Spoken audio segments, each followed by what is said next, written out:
the Menendez case. Have you guys heard of it? They were on the 5,000 floor and the 8,000 floor because they were separated. Richard Ramirez was there, and all of the famous individuals at that time were in the county jail. It's crazy because the Menendez situation is really a touchy situation when you're talking about good and evil, about them being abused by their father. It's still a sad situation of lives being lost. Nobody wins when we're taking advantage of another person on any level.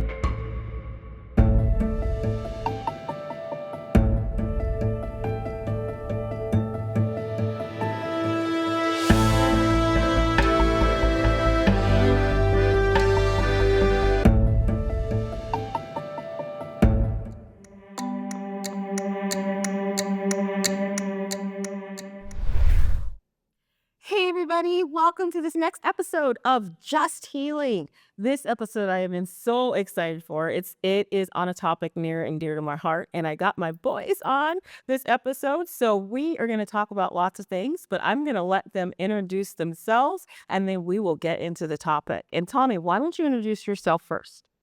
Tommie Two Top Rivers, community liaison, intervention, prevention, interdiction specialist, an author of my new book, The Roof Don't Leak, a father, a son, community liaison, a product of social change, someone who is healing every day as we speak, someone who is blessed to overcome obstacles. So I'm honored to be here today and see where this conversation takes us, knowing how you guys really touch the issues that really can affect people on this movement, man. This in some form or fashion have been victimized and traumatized in this game that we call life. So I'm honored to be here.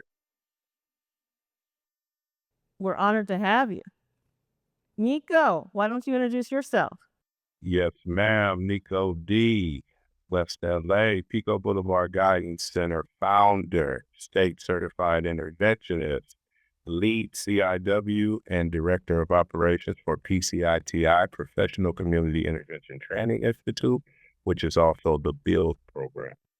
Brothers Unified in Learning Discipline. Happy to be here. Always a pleasure to speak on topics that are pertinent to everyday activity and everyday life, especially when it comes to overlooked individuals sometimes, which is male or the male, because of the, shall I say, the stigma of always having to be on guard, shall I say. Absolutely. It is wonderful to have you here. And you guys have lived the life and know this topic very well. And your areas of expertise are so vast. And how I met you is that you do something called community intervention. And why don't you guys explain what that means? Because I don't think a lot of people really get it, from your point of view. You're looking at two individuals that tried their best to not be on this podcast today from probably the age of 13. I'm just telling you the truth. We were in this gang world, we were major rivals, and we were only not even a mile away from each other. It's probably about 3 major streets that separate us, and the one Hart Street is our Hart Street, which was Hauser.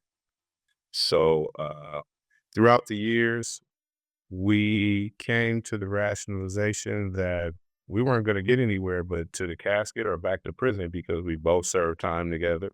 We both walked the walk, juvenile hall to prisons, and some of the worst prisons. So with that said, uh, a brother that is no longer with us, but instilled a lot of connection because we all shared the same areas, introduced us to a process, and the process, shall I say, paid off. As long as you stuck to it, it'll pay off. I used to ask individuals because he gave me a book, and I was like, what am I gonna do with this book? He said, if you apply the techniques and give yourself a chance, you'll probably be successful. And I haven't missed a beat. He gave me that book in 1999. And, well, man, I'll say piggybacking off brother Nikko, who just spoke so profoundly and eloquently, and just filling in a couple things as well. Nico and I have had a blessed journey that's been filled with trauma and overcoming those things to where we are in a position now to be uh, a testimony for those who come behind us who suffer from the same things that we suffered from through our course of our journey. We talking about the root cause of how our situation happened. We talking about for myself a lack of fatherhood, drug and alcohol abuse in our communities, being raised in impoverished communities where our mothers didn't have the economic means to live in Beverly Hills. So we became product of our environments on a negative front, and that's not to palliate anything on our journey, but understanding that God had a calling on our lives very young that we didn't understand, and that was part of being destructive in our communities. But crazy enough, not crazy enough, godly enough, He brought us back and really aligned us on a journey that many people couldn't really do. And as Brother Nikko was talking about, Brother Bo Taylor and Brother Jim Brown, rest in peace, who really were instrumental in our lives after we came home from serving a lot of time and when we were in jail, we crossed paths, several times. We've really been parallel for a long time on my journeys, and God continues to let us walk. Again, Nico said we was rival enemies and major factors in our community. Should we really say, like, in a real way? But God understood that nobody could really get us to a position to bring our communities to some form of peace but us. So what happened is, one of the things that we suffered from was a lack of tools early on in our life. Was basic life skills, and then by getting introduced to Jim Brown, Hall of Fame football player, who created the American curriculum, 15 chapter curriculum dealing with the responsibility of self-determination. Nico and myself went through that curriculum and then went on to be major facilitators of that program, and then went back and invested into our communities because we understood in order to change the output, we had to change the input. And that was dealing with the mindset of individuals that went through walks of life such as ourselves. So we understood that that was very instrumental for us to really go back and teach, because we understand that knowledge is power. And that's something that we really lacked as a community. So, we don't look at ourselves in a sense of victims, but individuals who really have proactive solutions of things that, to where we went through, because there are no losses, just lessons on our journey. For those listening, uh, it's good to say because people hear stories of individuals and just maybe one or two or three people or individuals from certain areas that claim to have had success, but only work with each other. Since we started this process in 2001, we haven't had a murder between our tribes in, can I say 23 years, Top? And that's with all of the new internet, social media, provocateurs, all of that. And it's because of who we were and who we still are. So it just goes to show, if you stick to your guns and you're really serious about bringing peace to your community, it can happen. Right. And in community intervention, you guys go into those communities and you stop a lot of that violence, right? And you have a lot of programs like Safe Passage where you walk the kids to and from school to keep them out, of trouble. And you have like the youth programs, but you also do a lot of training of other people and law enforcement and fire on what it is to be in a community, because you guys have the street cred, they're coming from a different perspective, right? Yes, indeed. Again, Nico and our lives have been kind of parallel. We started our movement and our journey working with Jim Brown for about 10 years, 11 years or so together with Jim Brown, which really taught us, again, the life skills, the basic foundation of community driven incentives and being vessels that God uses to give back. And then we met Brother Akil Bashur with the Build PCI TI program that we're now really on the leadership team of, and really have held top key positions with Brother Akil for the past 15 years.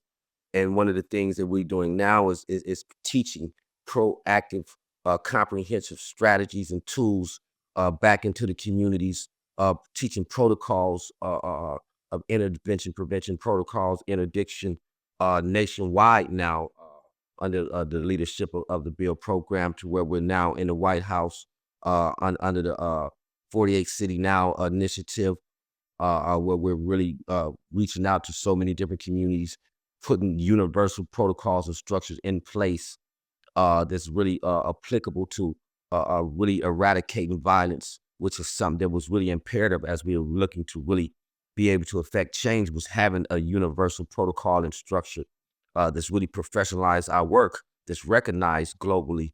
And now we've been able to do that in creating prong one, prong two, sitting at the United Nations, helping them build out their legislation and dealing with violence and more so important for us, Nikko and myself, not speaking for him, but for us, the importance of us really being able to give back in our communities and teach those that come up behind us, because we're teaching the class now where we understand the importance of being able to reach the youth. And now we have a very intelligent group of youngsters from about the age of 18 to about 24, now that's really powerful to see these youngsters that's really vested in understanding that we're not beasts of destruction, yet creatures looking for a better way, and understanding that the only way that the change come is from us and individuals that have walked their life that God has given testimony to be able to give back. So it's a blessing. Yeah. And, in doing that, you work with people who have lived with incarceration. You guys did, and they go in and out, and you take these tools, right? And there's a term out there called recidivism, right? And that's the back and forth of going in, staying in and out. What are some of the tools that help combat recidivism? Well, like Top said, the brother Bo, and for myself, it started when I was in prison. I ran across a mortal enemy of mine that had been dealing with Bo on the streets. I was kind of mad at Bo because he ain't sent me no money and I'm in jail. But he felt that I let him down from our first perspective, because I was still sliding in and out and I still had to feed my family. And it wasn't any money involved in this situation when we first started. And it's still not a lot of money, but it's enough to where it can subside you to continue helping folks. Um, my main aspect was just to continue going, because I had kids behind me that looked up to me in my negative imagery, but didn't know anything about the positiveness I had gained inside of jail. And the self-fulfilling prophecy, I think, therefore I am. So if I thought I was a gang member, I thought I was a killer, had to do all that and back that up. As a father, a grandfather, a husband, I had to back that up as well, because I needed my family more than I needed the streets, and I realized that in prison after all those years of bumping my head.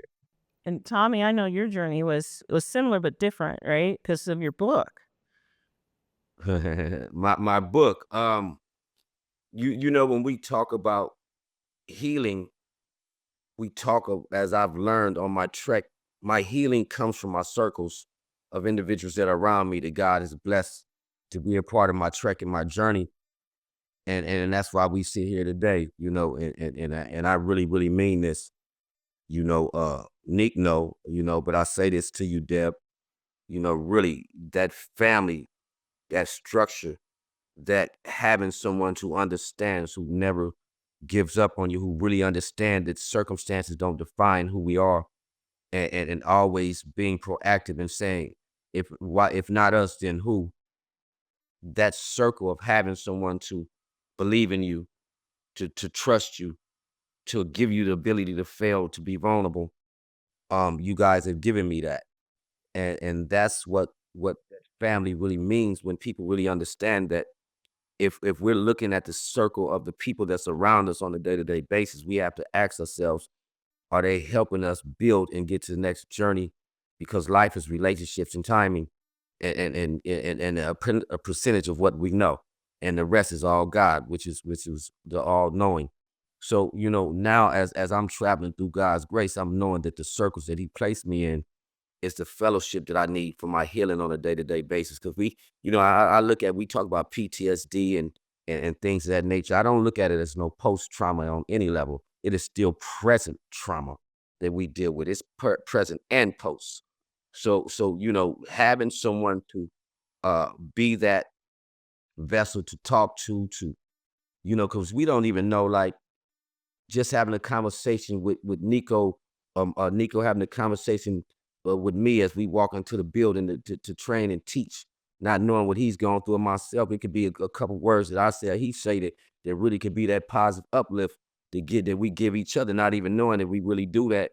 You know what I mean? But we are each other's keepers. And I say that if you're the smartest person in your group, you're in the wrong group. You have to be around individuals that understand it, that's gone through it, that really thinks about, we have to continue to build circles. We have to continue to have proactive solutions. We have to have answers.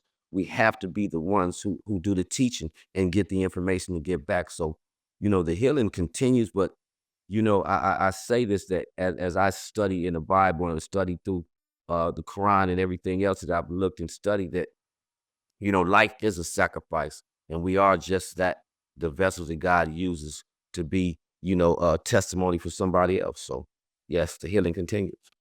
Yeah, it does continue, and Tyrell talks a lot about surrounding yourself with people who are supportive, right? Because when you're coming from being institutionalized and being there, everything's given to you, and coming out, if you're not around supportive people, you can backslide, right?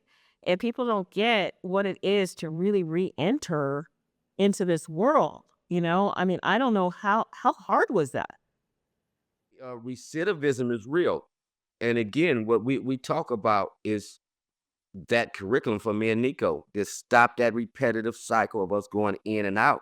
Because once we got into that curriculum and we start to look inside self and self-reflect and look ourselves in the mirror and understand the responsibility of self-determination, that our success and failures of us and our families didn't rely on everybody else. It relied within ourselves.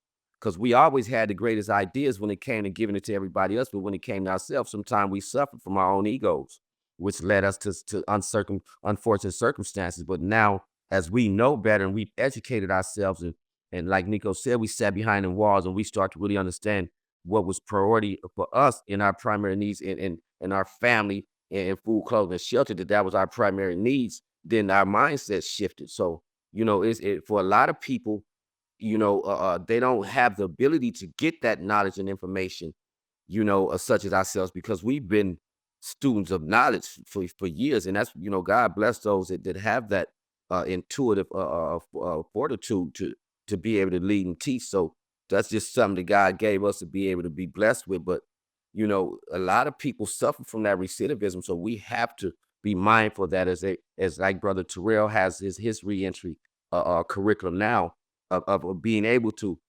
hand them off with a soft handoff to individuals like that, with the tools and resources to really get them reacclimated and readjusted back into community, and have people that are in circles like this that can help guide us. Boy, when you say recidivism, that should have been my nickname back in the day. Because I didn't understand what it meant. I thought I was just doing what I was supposed to do. And as I became familiar with the definition, stuck in a cycle or trend without knowledge and continuously going in blindly, it took me a minute to uh, try to disconnect myself from that, because I was ingratiated so much on the negative that positive things were looked down on. And but in a way, that was another way to keep you stagnated, because other individuals wanted to change as well. But you're not leaving without me. I'm not going without you. So people tend to pull you back in. So that's where recidivism is. What you said as far as being violated or stuff like that, we had a thing from our prison. Back in the day, they used to have S time, 2 or 3 weeks before you parole from prison. They would take you to classes, and the classes would set you up with health services, medical services, your driver's license, your social security card, and a couple of leads on people that would help you do what you needed to do. They took that away, and they just give you a bag of pills and push you out. So anybody with mental health problems, health issues, and were victims of drug abuse and addiction, they would get stuck at the train station. They would get stuck in Alameda. the drug dealers know to hang right there and catch you and be like, "You fresh out? What you need?" And right there with your little $200 bag pass money, it'll be gone. We used to have a thing to send me a postcard with the 3 ladies on it. So they used to have these postcards that had the ladies, "Welcome to California." And every cat that I dealt with in prison, if it was 100 people, I might have got 10 postcards in my time down. So most of those cats would end up back on the yard because they never made it past go. They paroled. They were trying to get a beer before we even got on the bus to get back to the city from wherever prison we were in. And you can tell that they were stuck in a cycle and trend, and they were only given, shall I say, a break in that with the prison system. Nowadays, it's still the same way, but they have other organizations. They have people that'll come pick you up and take you to programs. Now, I've never seen that before, and I will call that a plus, especially court systems. People that say, "I can't get here and can't get there."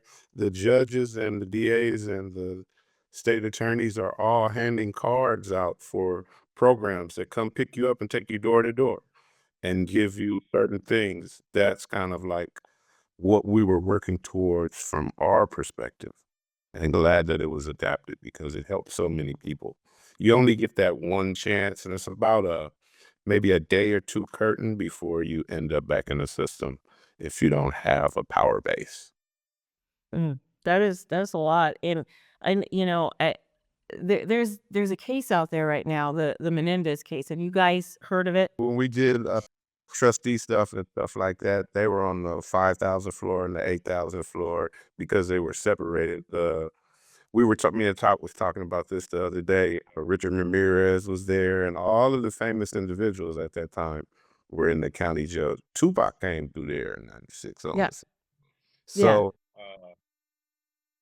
those whole scenarios were very familiar, and plus dealing with Eric and Lyle and Richard Ramirez, they always had escorts, so you had to put your face up on the wall, and we was mad at them for that. So you couldn't look at them, but then quiet as kept. In the legal law library, we used to chop it up a lot because I was pro per for a minute trying to get my case because I didn't have no money. And I actually did pretty good because I helped my lawyer get my strikes off. So just studying caseloads and trying to figure out, we didn't know what a wobbler was, didn't know that Oh, I was sentenced to a county jail felony, and at the end of the sentence and probation or whatever, it results back into a misdemeanor. So those were some of the tools that helped me to get that stigma up off of me and try to reintegrate back into society. It's crazy because the Menendez situation is really a touchy situation when you're talking about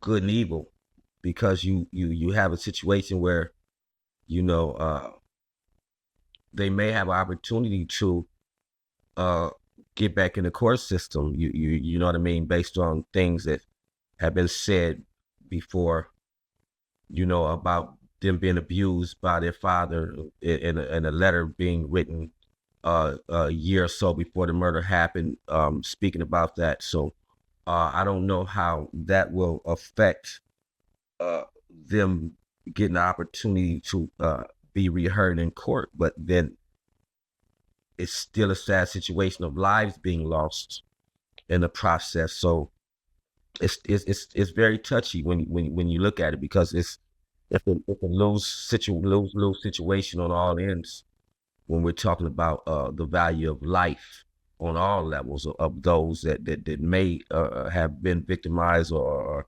whatever the case is, and then so that's something that I guess we got to leave in the hands of God, the all knowing and the justice system, to be able to see how that situation works out. But again, nobody wins when we're taking advantage of another person on any level, because that's one of the things in life is understanding the value and the importance of treating people the way you would like to be treated.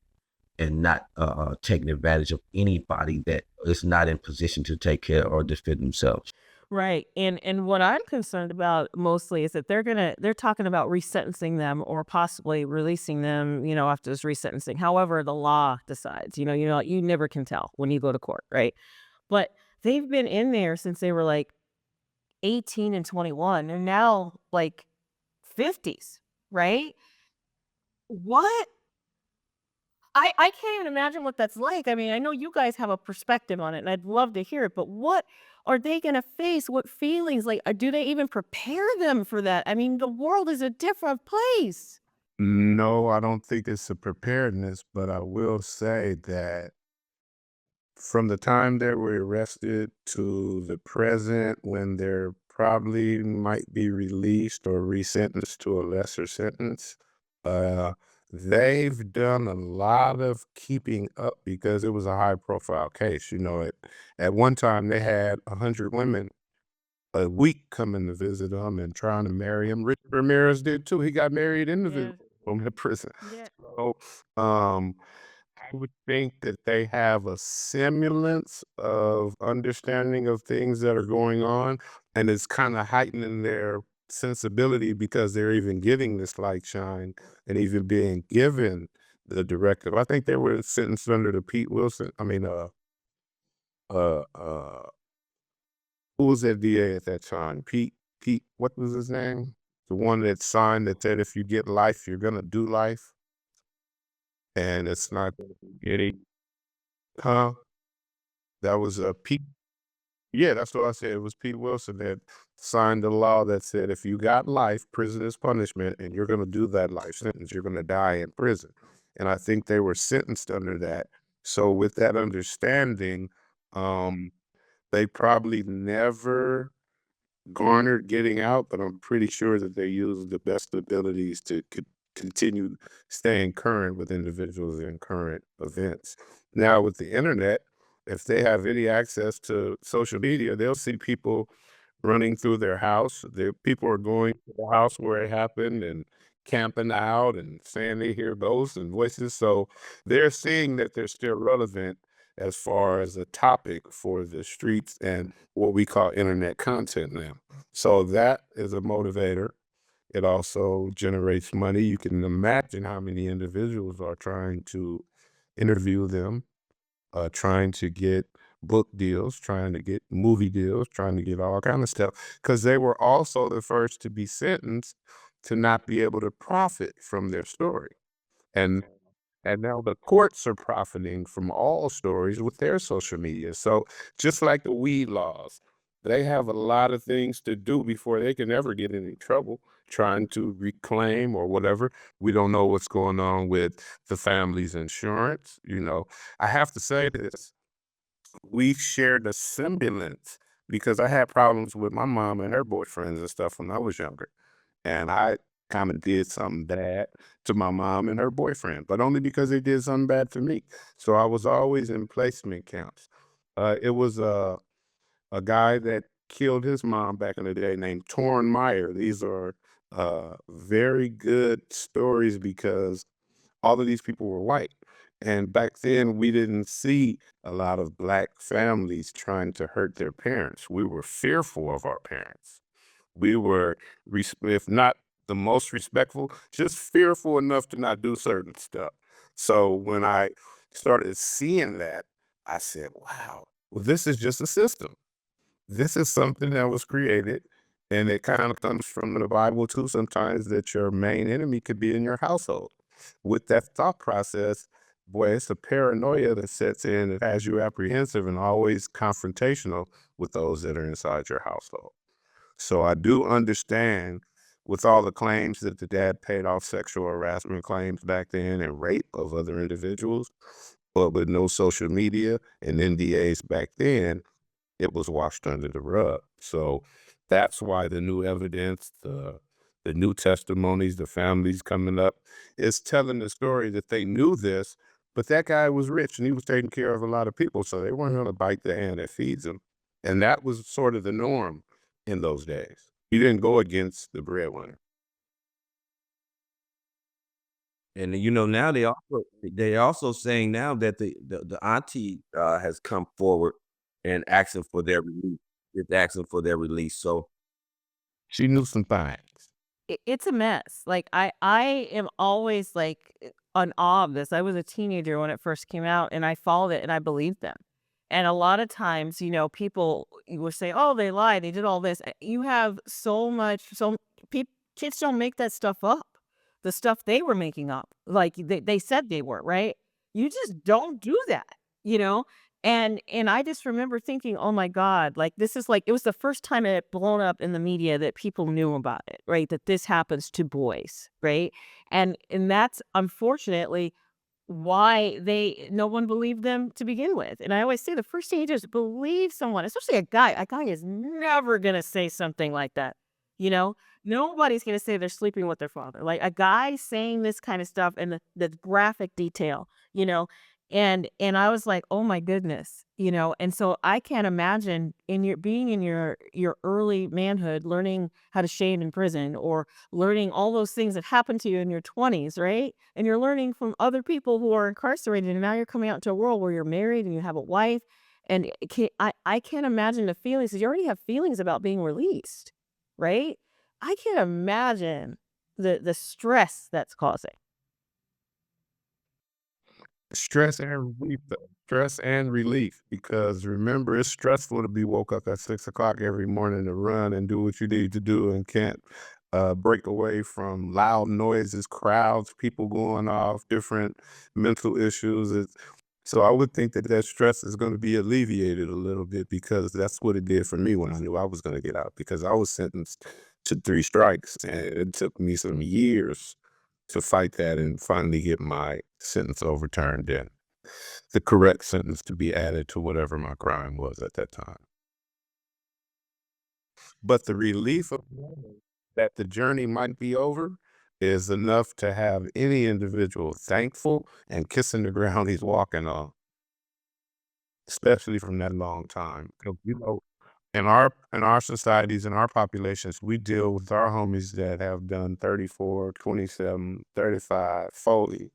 And some died inside of prison in lieu of getting out because they couldn't take the stress, so they started doing street stuff in jail and ended up maybe ODing, other stuff like that, and that's where our job is the most hard because we want our folks to come home right, we don't want them to come home addicted, and they're sending a lot of addicts to the streets nowadays. So those are some of the other things that maybe they haven't picked up any of those vices, so that will be better for them in society too.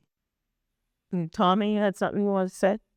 no, I was just saying again, if they are allowed to the opportunity to come home, it'll be an uphill journey, in a sense of the mental.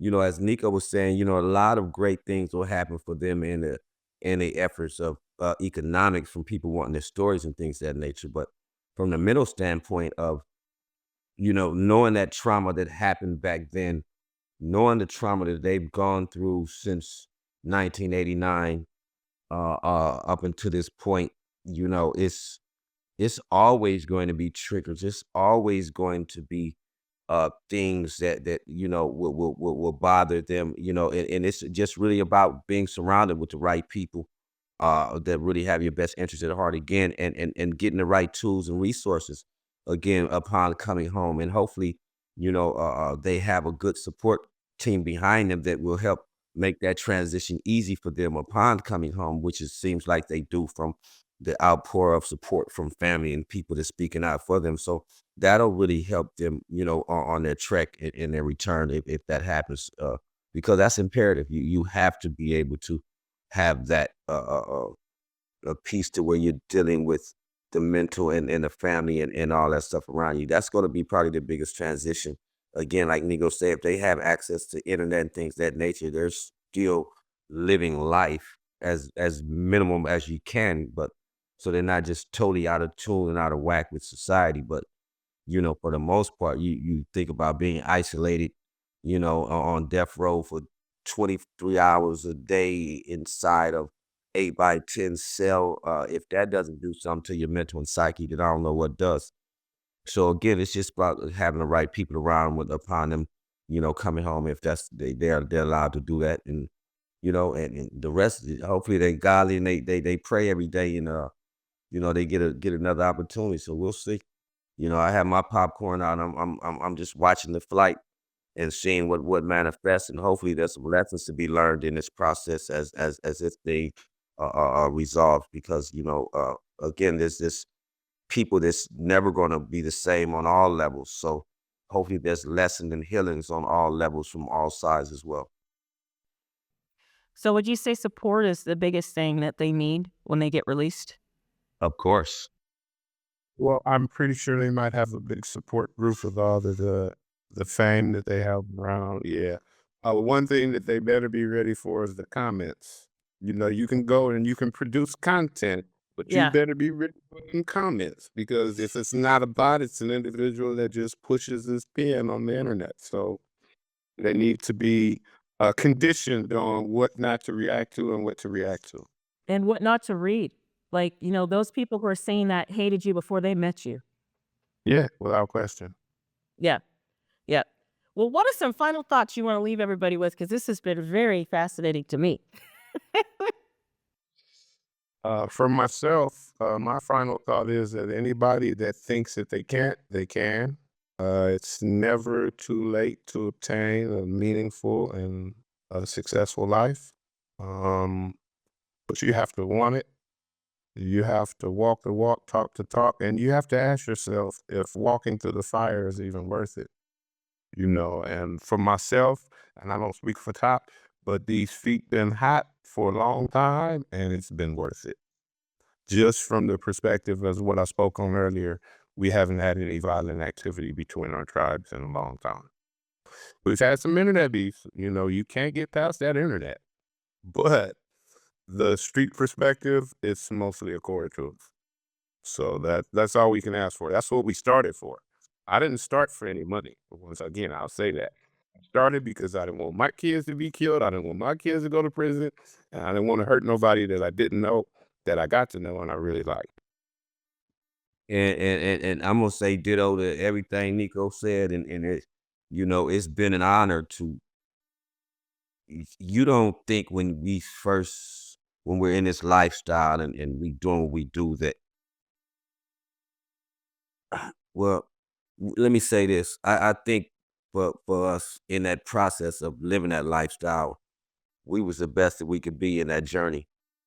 And I don't think that we knew that we would also be the ones who were able to come back and rectify that. And as Nico said, stop our mothers from crying and babies from dying.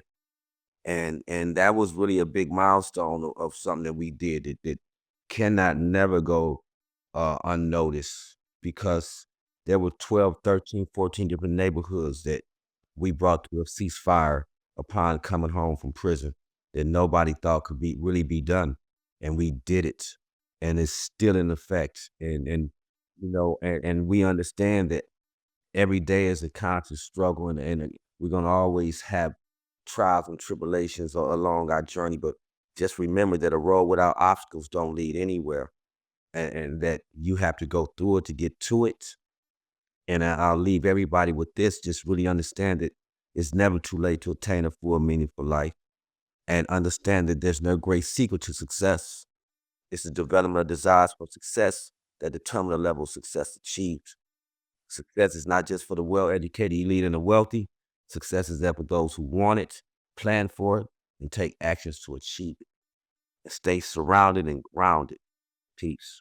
Yeah. And you know what? How do you guys get so wise? Like, I'm just always in awe because you guys know how much I just love and adore you. We had to follow a real man or some real individuals that didn't necessarily individuals that came before us didn't walk a gangbang life. They walked a civil rights life. They walked the imperative to make it imperative for us to be able to walk. So we had to ingratiate ourselves with individuals that came from that struggle, understand what they went through, because it was a disconnect and it was a system put in place for us to not interact with them. So once we understood that, we were able to align ourselves. Bo hooked us up with a kill because the kill had systems and he had protocols. His first classes were one-on-one street survival and the firm program, which is fathers involved in redefining a role. So that stuck to me because I had 3 boys and was getting ready to have a girl, and I needed something for them other than money and arguments. I had to find a way to uh, I needed some extra tools for my tool belt because my dad wasn't in my life and me and my mom had struggles, but my grandmother was that person. So she instilled a lot in me too. So I can't give it all to the men. I got to give it to my grandma too. All right. Well, let me tell you, both Nico's story is in the book Barbara and My Boys, and Tommie's story is in there too. But Tommie also has The Roof Don't Leak, which is his book, and it is a great read. So please, both of them are in my Amazon store that will be linked to this, and you can read their story, get in touch with them. And thank you so much for tuning in to this episode of Just Healing. Peace and blessings as we continue to heal.